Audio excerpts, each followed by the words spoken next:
Good evening. Welcome to this Christmas Eve service at the Unitarian Church of Montpelier, a Unitarian Universalist congregation.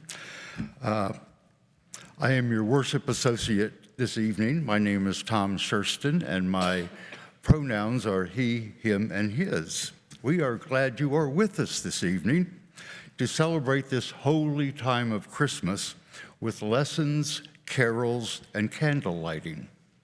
I extend a special welcome to anyone who might be here for the first time. You are welcome to join us on Sundays at 10 o'clock here in the sanctuary on Sundays, and we're also live streamed on our YouTube channel. Please know that there are hearing assist devices at the small table in the back, and also that you can listen and watch the service in the fireplace room downstairs. We begin our service by lighting our chalice, symbol of our Unitarian Universalist faith. And this evening, we welcome Jen Matthews and Bob Newberger, along with Anna and Oscar, to light the chalice. And as they light the chalice, I invite you to light a chalice at home if you have one nearby.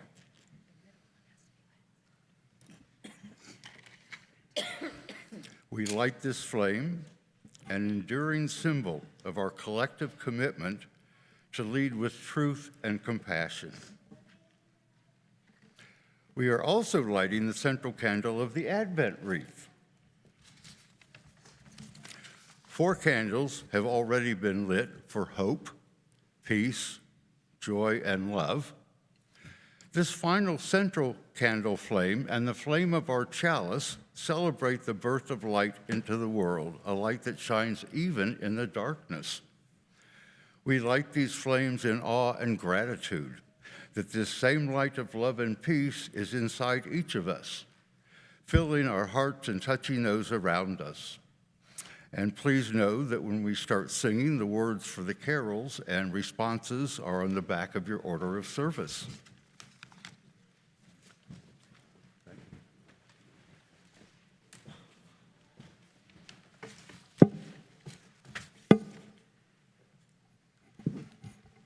Good evening. My name is Mellen Kennedy, and it is my honor and my privilege to be here with you this evening on this fine Christmas Eve. I am substituting for Reverend Joan, who is the regular minister here, and I welcome you. This particular gathering of humans will never occur again in the history of the world. This is it. Are you here? Yeah. All right. And those of you who are on live stream, and those of you who are downstairs, I invite you to bring your full attention to this moment. You could be anywhere right now, but you're here. And it matters that you're here. We've been on a journey of Advent together, some of us. And in this journey, I have challenged you. We are in a crisis of attention. Everything is competing for your attention. The quality of your life, everything about your life depends on where you put your attention. And this evening, you chose to put it here. And that really matters. Why? That great Unitarian, Ralph Waldo Emerson, said this: "What greater calamity can befall a nation than the loss of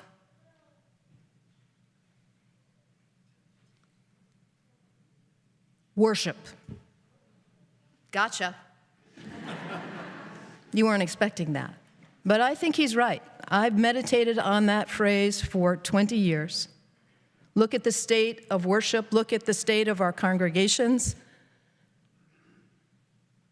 The diminishing of the spiritual foundation of our country, and look at the calamitous state we are in. So the fact that you chose to be here tonight and put your attention on this, worship.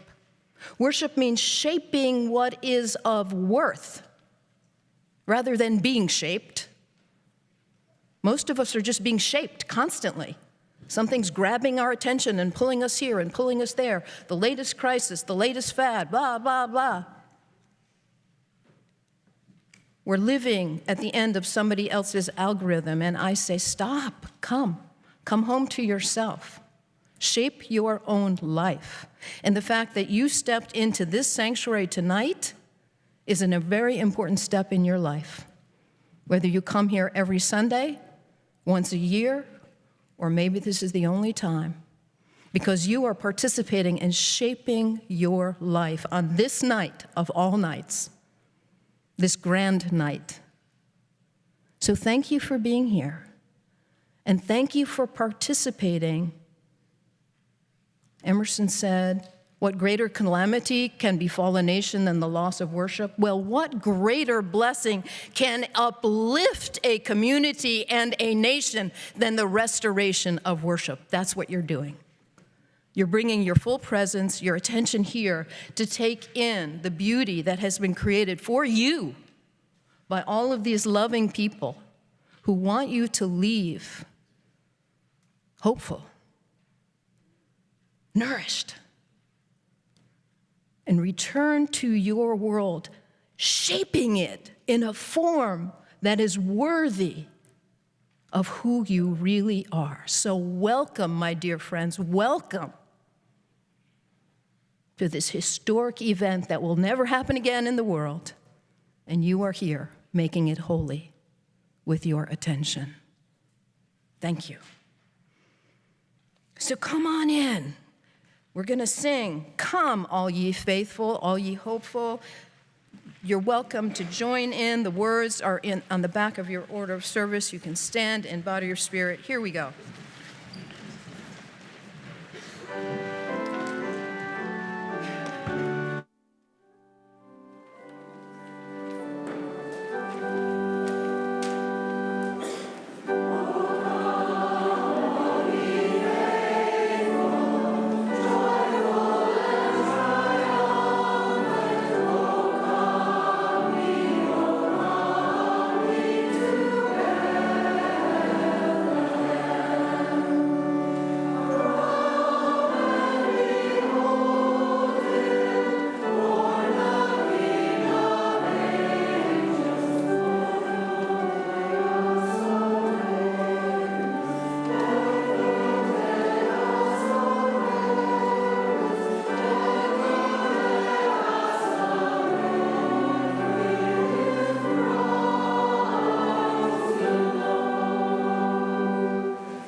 That in the recent flooding situation in the summer, the elevator was lost here. So there are folks who are watching from downstairs. I'm going to go join them for a few minutes, so don't worry. I'll be right back.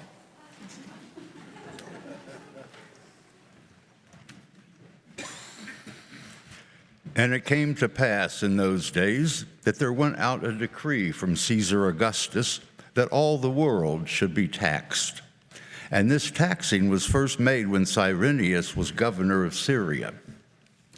And all went to be taxed, every one into his own city.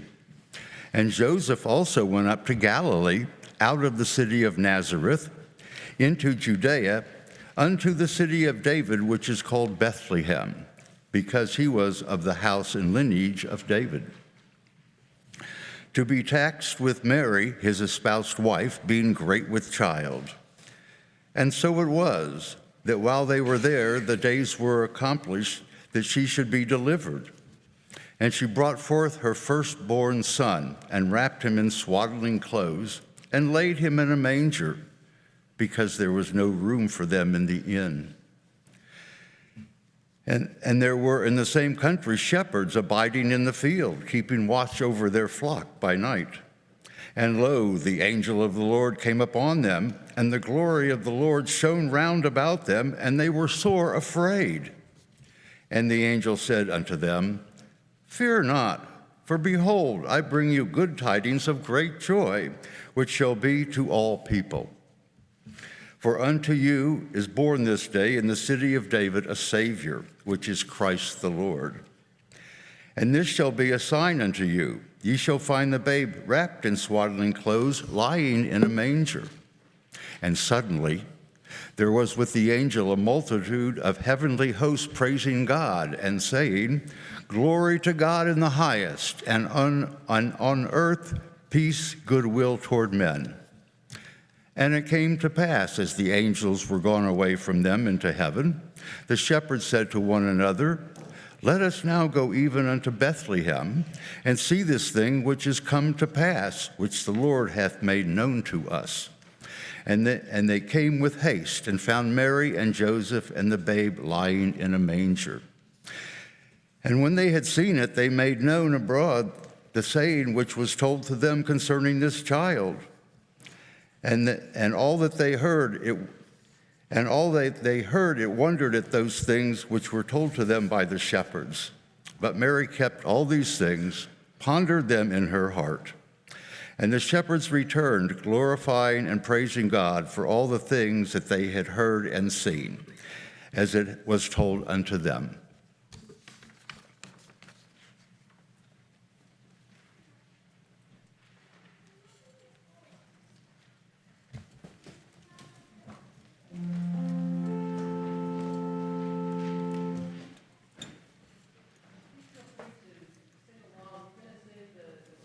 First line of the song response, once in unison, before the reading begins, and after each section of reading, we'll be singing it all together. So feel free to either just listen or sing along.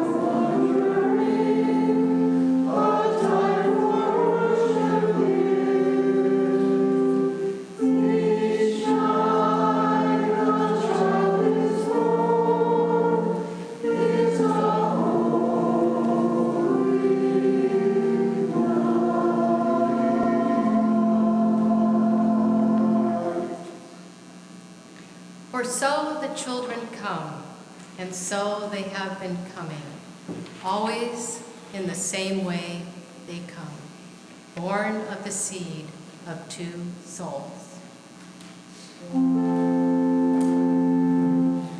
Krishna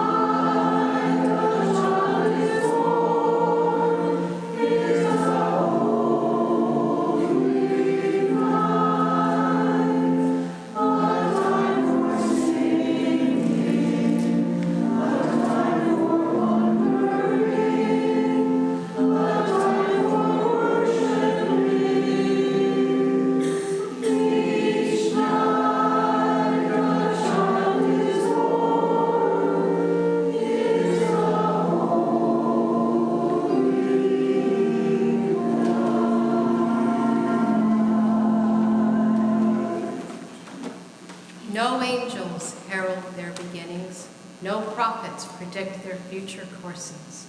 No wise men to see a star to show where to find the babe that will save humankind.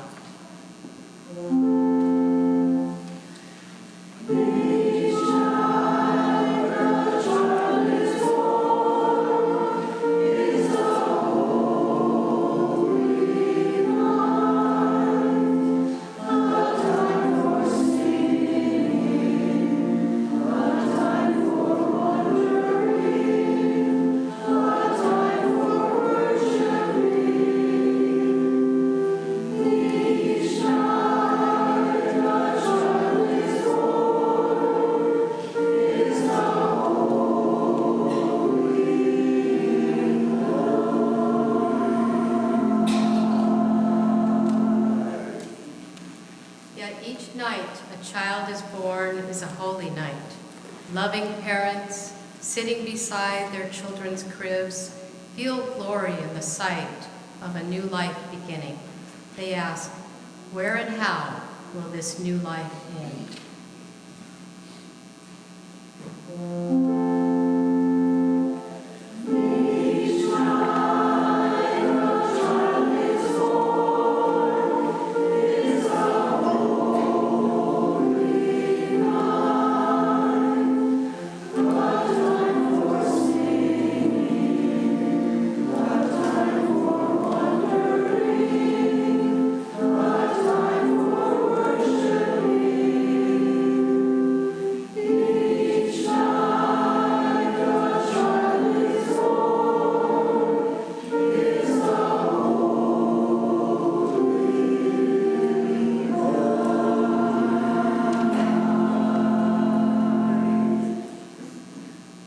Each night a child is born is a holy night, a time for singing, a time for wondering, a time for worship.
We're swimming in the frozen sky.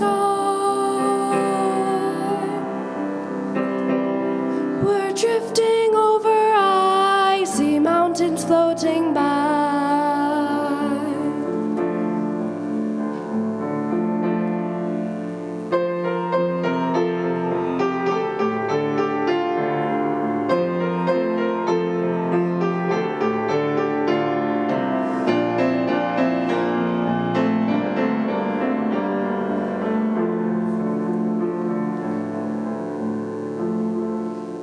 Suddenly swooping low on an ocean deep, rousing up a mighty monster from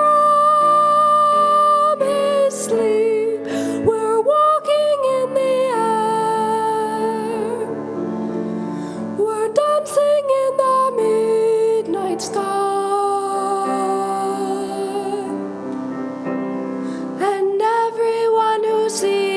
Us greets us as we fly.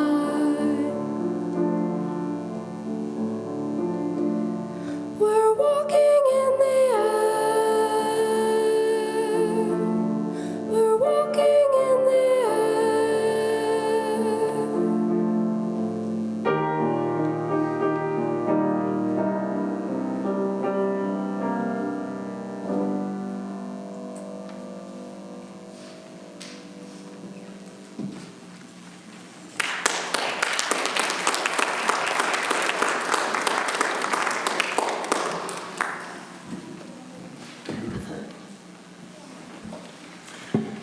We engage in the spiritual practice of giving in recognition of our financial generosity as a form of our love.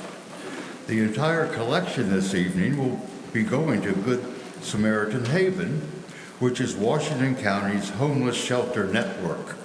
Good Sam is playing a key role in caring for those in need this winter. The street outreach team plays a vital role in providing basic medical care, supplies, and support to those still currently living outdoors or in day-to-day shelter situations.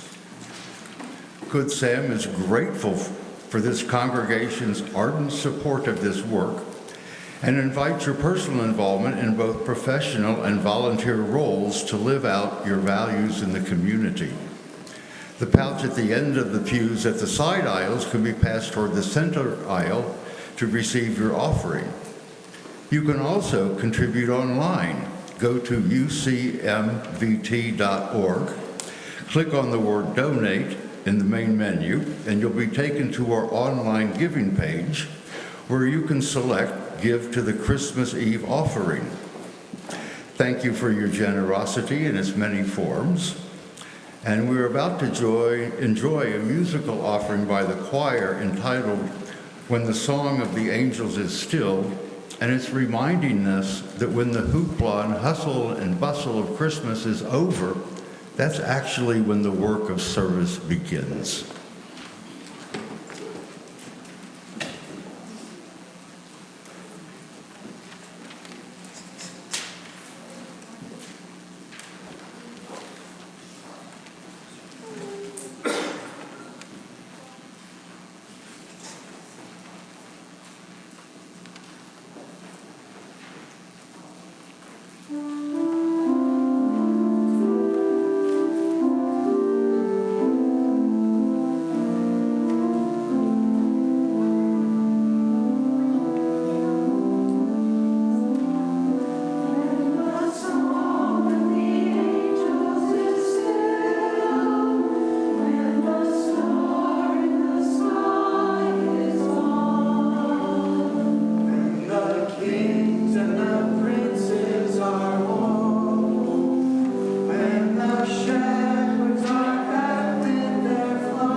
Fra Giovanni's Christmas Letter. On Christmas Eve, 1513, Fra Giovanni Giocondo, a Franciscan friar, wrote the following beautiful letter, what we'd now consider a Christmas card, to his friend and patron, Countess Alagia Aldobrandeschi. I salute you. I am your friend, and my love for you goes deep. There's nothing I can give you which you have not, but there is much, very much, that while I cannot give it, you can take it. No heaven can come to us unless our hearts find rest in it today. Take heaven. No peace lies in the future which is not hidden in this present little instant. Take peace. The gloom of the world is but a shadow. Behind it, yet within our reach, is joy. There is radiance and glory in darkness, could we but see. And to see, we have only to look. I beseech you to look. Life is so full of meaning and purpose, so full of beauty beneath its covering, that you will find earth but cloaks your heaven. Courage then to claim it, that is all. But courage you have, and the knowledge that we are pilgrims together, wending through unknown country home. And so at this Christmas time, I greet you with the prayer that for you, now and forever, the day breaks and the shadows flee away.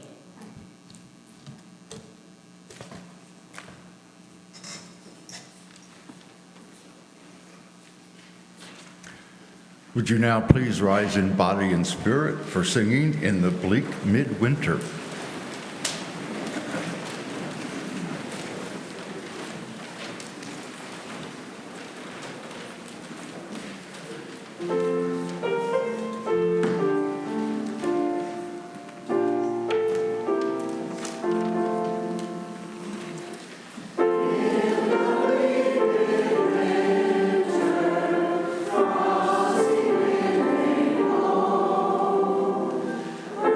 First of all,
The last of our lessons is from that great poet, Longfellow.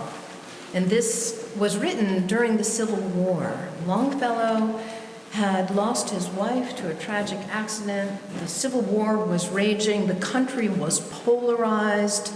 There was so much despair and anxiety. Sound familiar? Whew. And then to top it off, his son stole away at night and joined the Union Army and was injured. Longfellow wasn't in a Christmas mood, to say the least. And he had this profound aha moment in his despair, and he wrote this beautiful poem to commemorate that Christmas. I heard the bells on Christmas Day, their old familiar carols play, the wild and sweet, the world's repeat of peace on earth, goodwill to men. I thought how, as the day had come, the belfries of all Christendom had rolled along the unbroken song of peace on earth, goodwill to men. And in despair I bowed my head. There is no peace on earth, I said, for hate is strong and mocks this song of peace on earth, goodwill to men. Then pealed the bells more loud and deep. God is not dead, nor doth God sleep. The wrong shall fail, the right prevail, with peace on earth, goodwill to men. And as Wadsworth, as Longfellow listened to that song, the bells ringing, his hope was restored. He had an aha moment.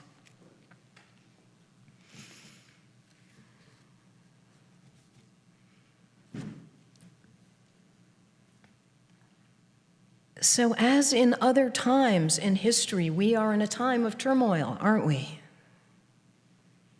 And we gather. You chose to come tonight and bring your music, bring your presence.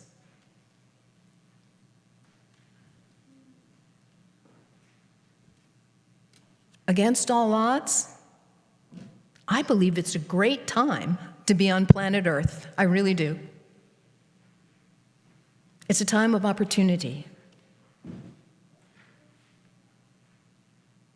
Any challenge, tension, crisis is also a possibility, an opportunity for hope. We're here tonight to celebrate the birth of that human being called Jesus. Probably wasn't actually born tonight, but we choose this night because it's connected to the solstice, that time of pause and power. Why? Because this little baby grew up to be a great, great man. A man who changed the course of humanity, who changed the course of the world.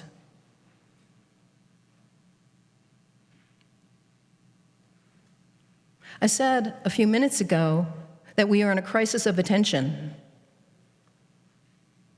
What you pay attention to, you are becoming. And rather than choosing what we pay attention to, most of us, our attention's under assault, and it's being pulled in 100,000 different directions to stuff that is mostly not worthy of the greatness of who you are. And tonight we celebrate the birth of that baby Jesus because he did something really profound. He became the Christ. He raised his consciousness. He mastered his attention. He focused it like a laser on love.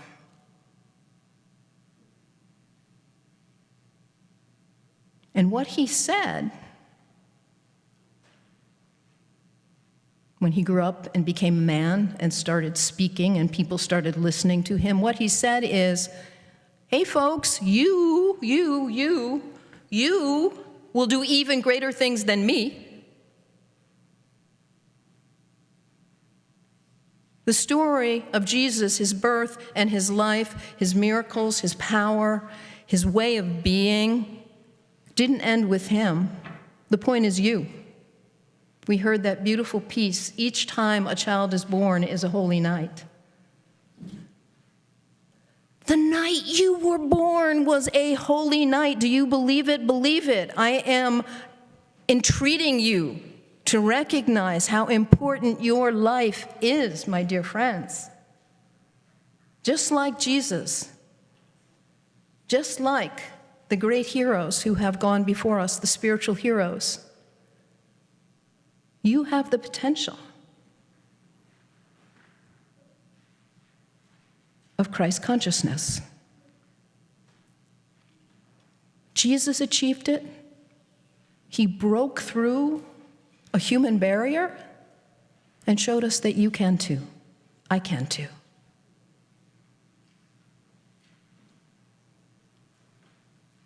One of the powerful things you can do with your attention is choose where you put it, and put it on who and what really matters. Put it on those who have gone before us, the spiritual heroes who have lived really well. In tumultuous times like we're in, they found a way to live with peace, with love, with kindness, with justice. In spite of all that was going on, they did it. And Jesus is just such a spiritual hero. Some would say he's more than that. Some would say he's paramount. I'm not going to argue that point. And what matters is you that come awake to the fullness of your ability and your Christ consciousness.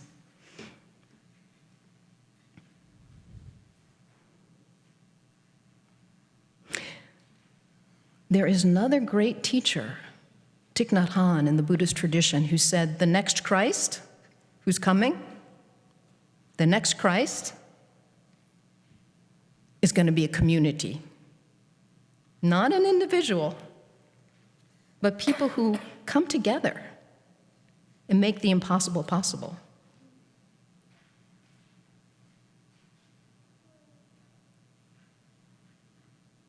I think Thich Nhat Hanh's right.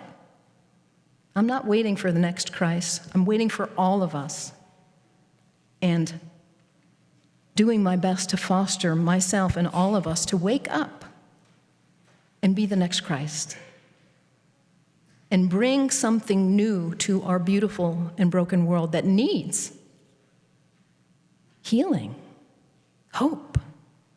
It's in you. What is it? What's your peace? In this time of great challenge and opportunity, what's your peace? You have something in you that is unrepeatable in all of history. There's never been another you. There will never be another you. You have something to give, and when you give it, you come alive and you bless the world.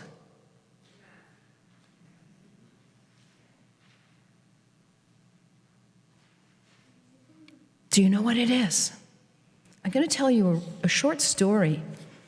The choir's going to sing this beautiful song, and here's the story behind this song, which goes right along with what Thich Nhat Hanh said of the next Christ will be a community.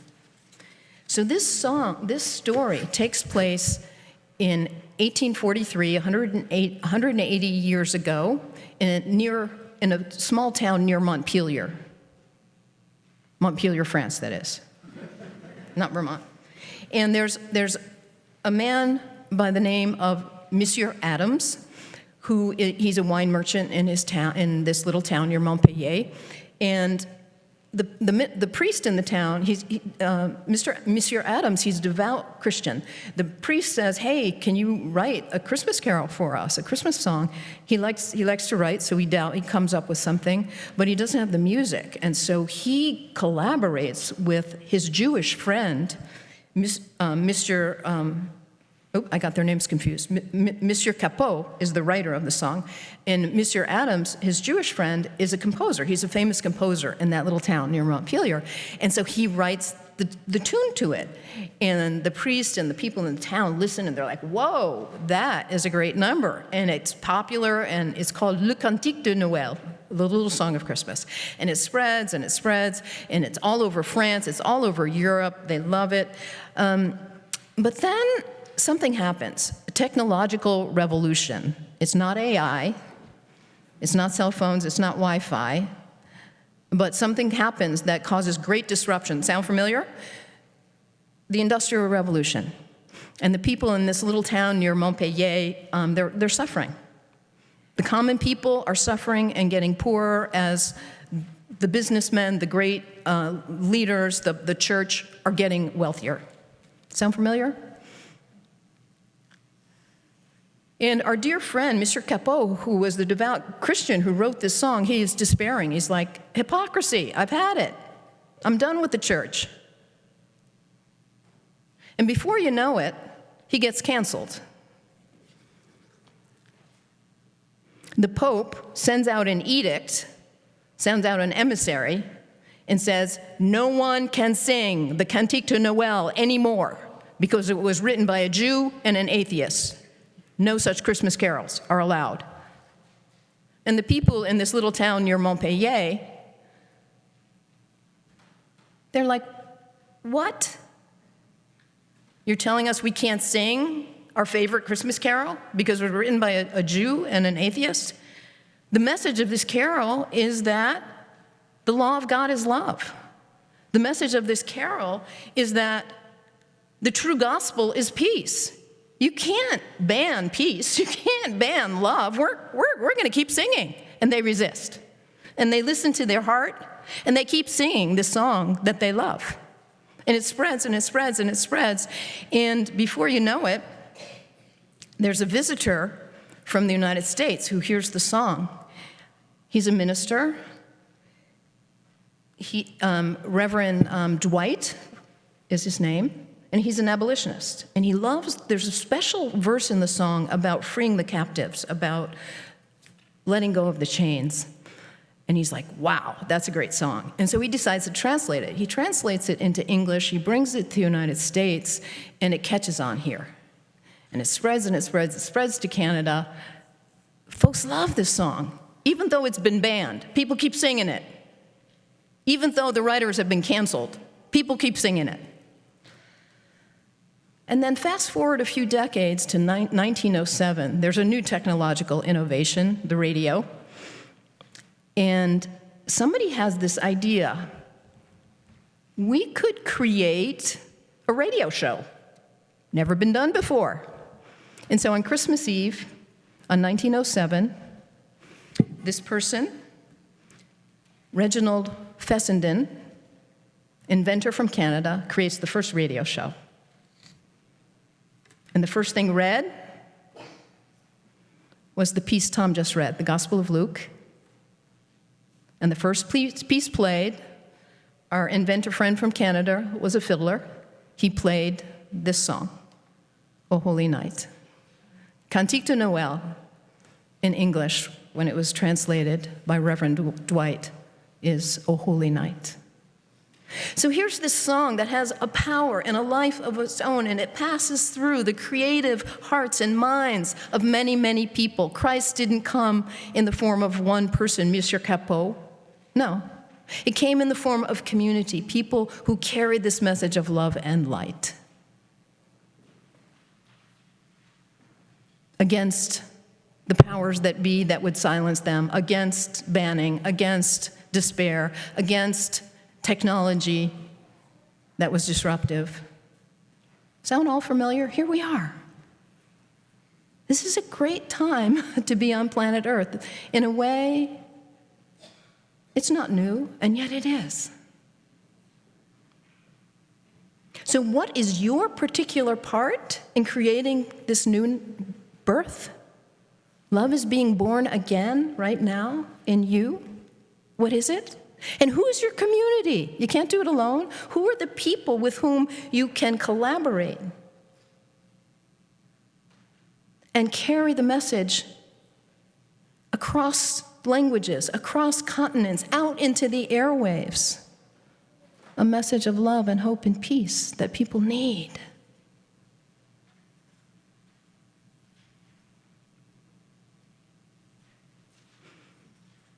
The night you were born was a holy night because you,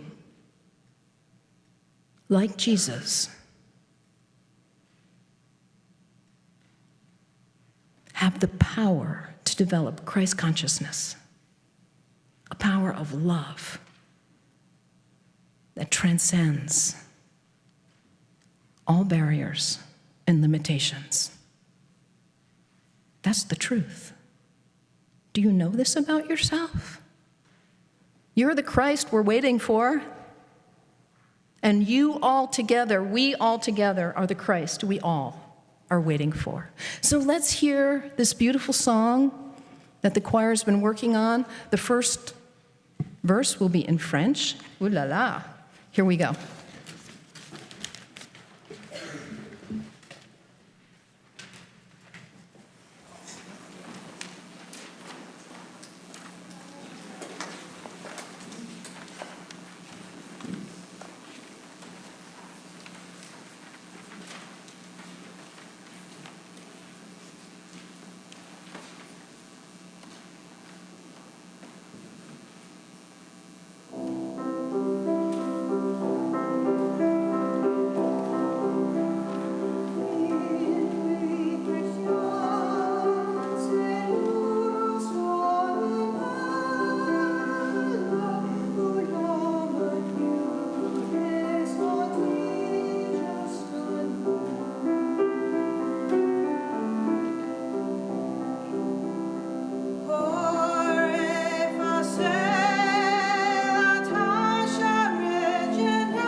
Thank you so much.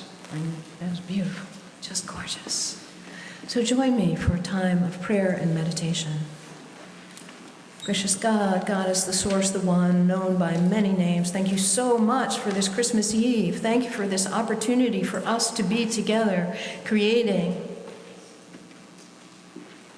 lives that are worthy of what is yet to be born inside of us.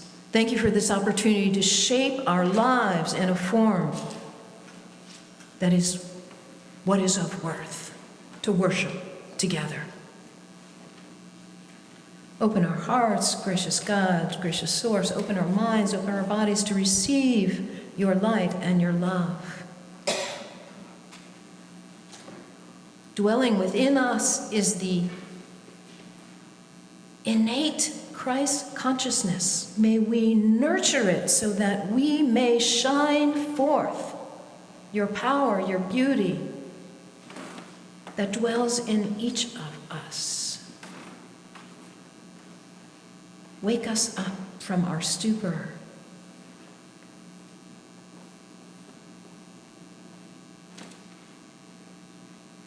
Open our hearts. Let love be born again in each of us. And so it is.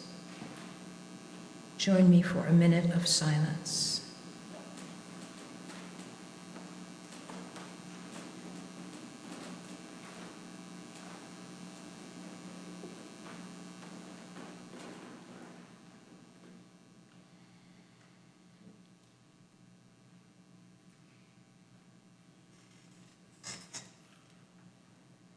Thank you for sharing that silence.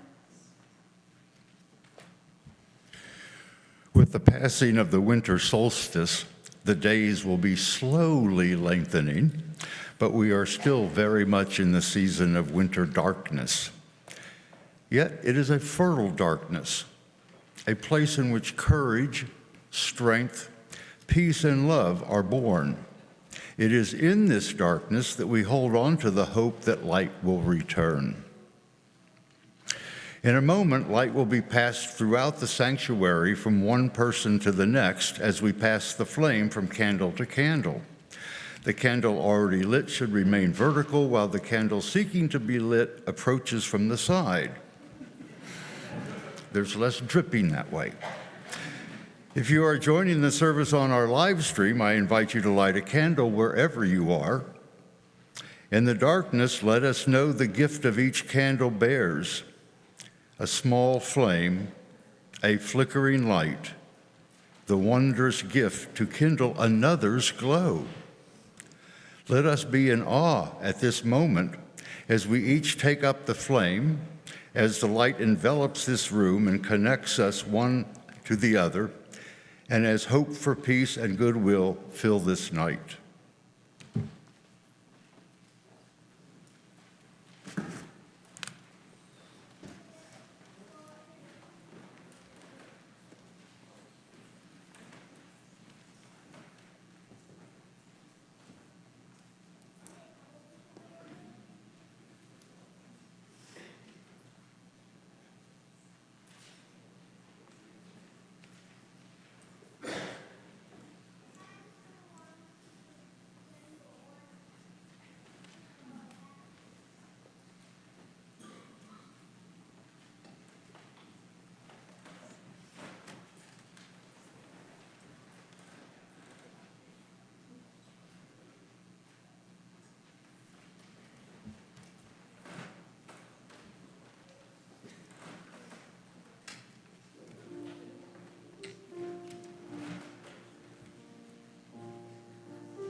Please rise as we sing Silent Night.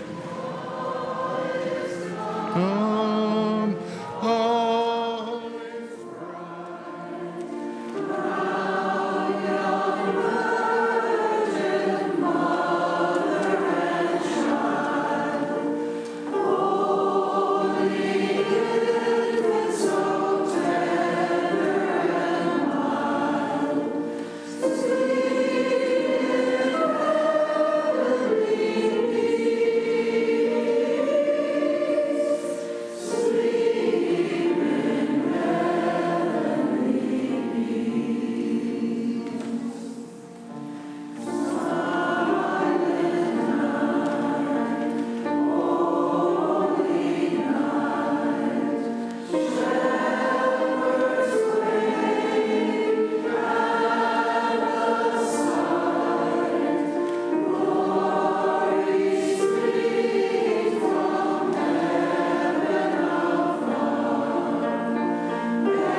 Let us now all raise our candles,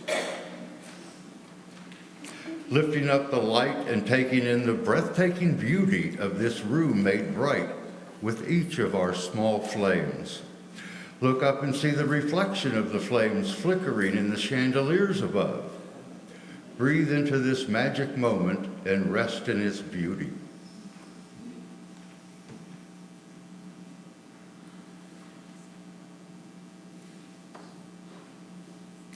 And now, as we lower our candles, may we know that this sense of awe, joy, and peace is always available to us.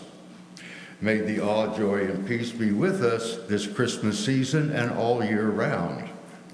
Let us now extinguish our candles, and we'll close with the benediction.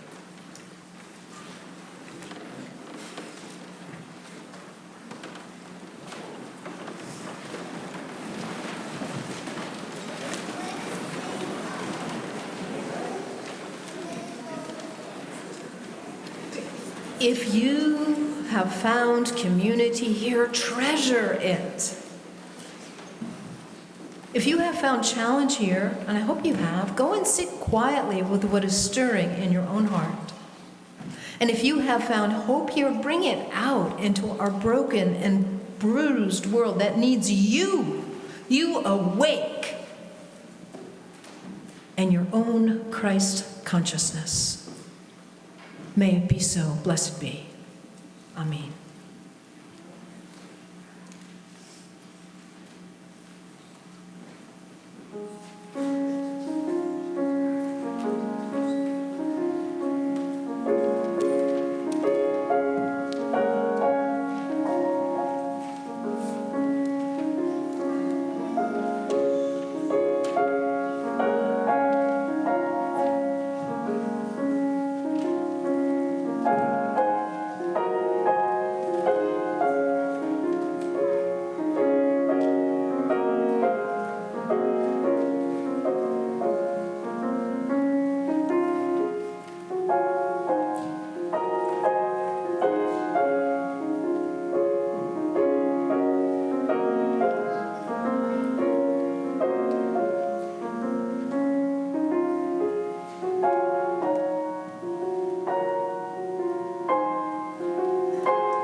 You may go in peace and join us at coffee hour.